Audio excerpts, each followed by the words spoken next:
Lecture du livre de Ellen G. White, intitulé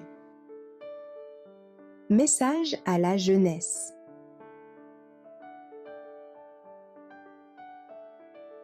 Chapitre 134. Société littéraire. On demande souvent, les sociétés littéraires sont-elles bienfaisantes pour la jeunesse? Pour donner à cette question une réponse convenable, il faut tenir compte non seulement du but avoué de ces sociétés, mais aussi de l'influence qu'elles ont exercée dans le passé. Nous nous devons à nous-mêmes, nous devons à la société et à Dieu de développer notre esprit. Mais nous ne devrions jamais cultiver l'intelligence aux dépens de la vie morale et spirituelle. La perfection ne peut être atteinte que par un développement harmonieux des facultés mentales et morales. Ces résultats sont-ils obtenus par les sociétés littéraires telles qu'elles existent?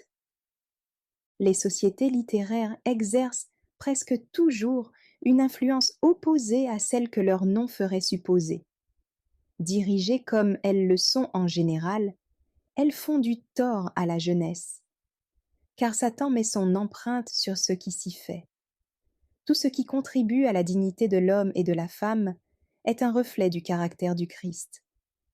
Moins il y a dans ces sociétés de ce qui est à Christ, moins il y a de ce qui est susceptible d'élever, d'affiner et d'ennoblir. Quand les mondains dirigent ces réunions d'après leurs désirs, l'esprit du Christ en est exclu.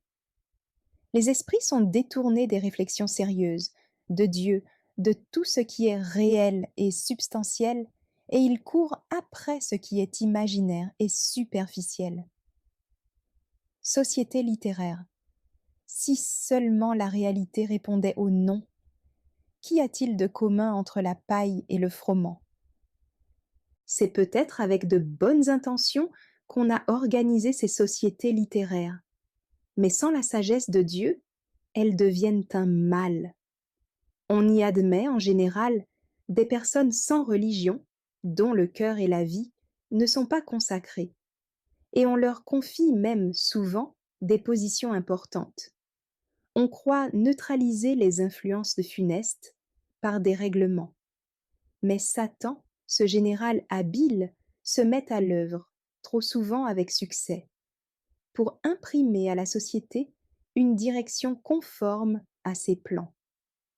Le grand adversaire trouve un accès facile auprès de ceux qu'il a dirigés dans le passé, et dont il se sert pour accomplir ses desseins. On introduit des passe-temps susceptibles d'attirer et d'intéresser les mondains à ces réunions. Et les exercices de ces prétendues sociétés littéraires dégénèrent trop souvent en spectacles de théâtre démoralisants et absurdes. Tout ceci flatte le cœur charnel, qui vit en inimitié avec Dieu, au lieu d'affermir l'intelligence et de développer la moralité. La présence dans ces sociétés de ceux qui craignent Dieu à côté des non-croyants ne fait pas que les pécheurs deviennent des saints. Si le peuple de Dieu s'unit volontairement à ceux qui sont mondains et profanes, et s'il se place sous leur influence, il ne tardera pas à être entraîné loin de Dieu.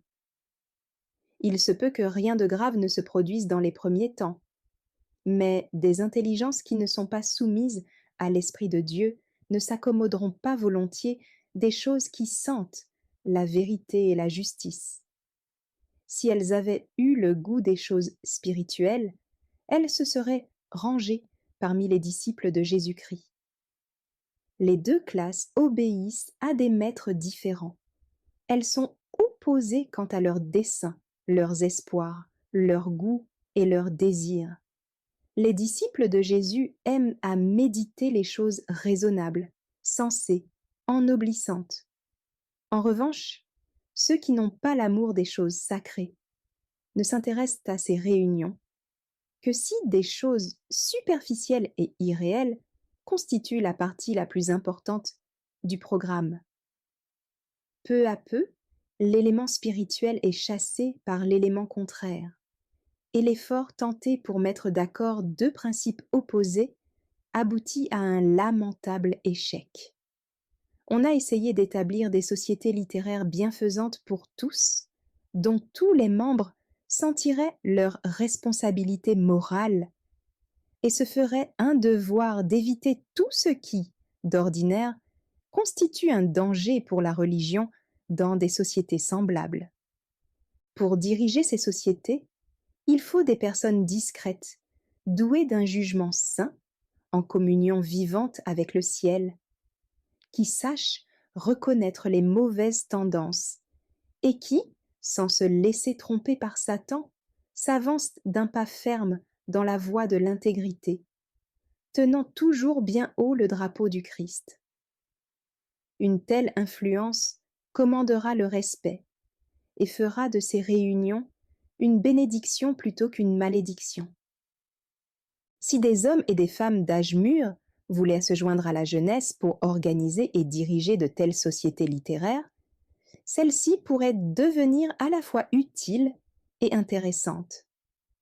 Mais quand ces réunions dégénèrent et qu'on ne pense plus qu'à se divertir, elles n'ont plus rien de littéraire et d'ennoblissant. Elles ne font que dégrader l'esprit et le cœur. La lecture de la Bible, un examen critique des sujets bibliques, des essais écrits sur des sujets susceptibles de développer l'esprit et d'instruire, l'étude des prophéties ou des précieuses leçons du Christ, voilà qui contribuera à développer les facultés mentales et à accroître la spiritualité. Une familiarité avec les Écritures aiguise le discernement et affermit l'âme contre les attaques de Satan. Peu de personnes se rendent compte du devoir qu'elles ont d'exercer un contrôle sur leurs pensées et leur imagination.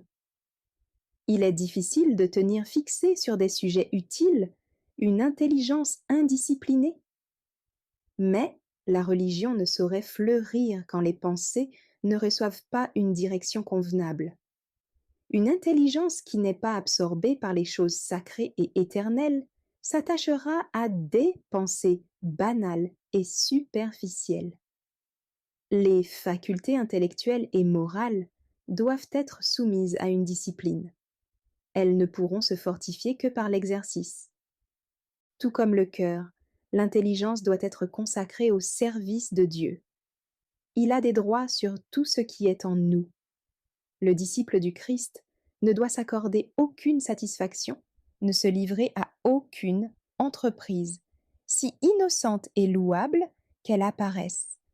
Si une conscience éclairée lui montre que ces choses auraient pour effet d'abattre son ardeur ou de diminuer sa spiritualité.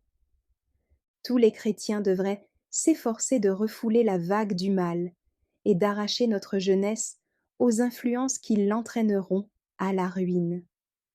Que Dieu nous aide à remonter le courant.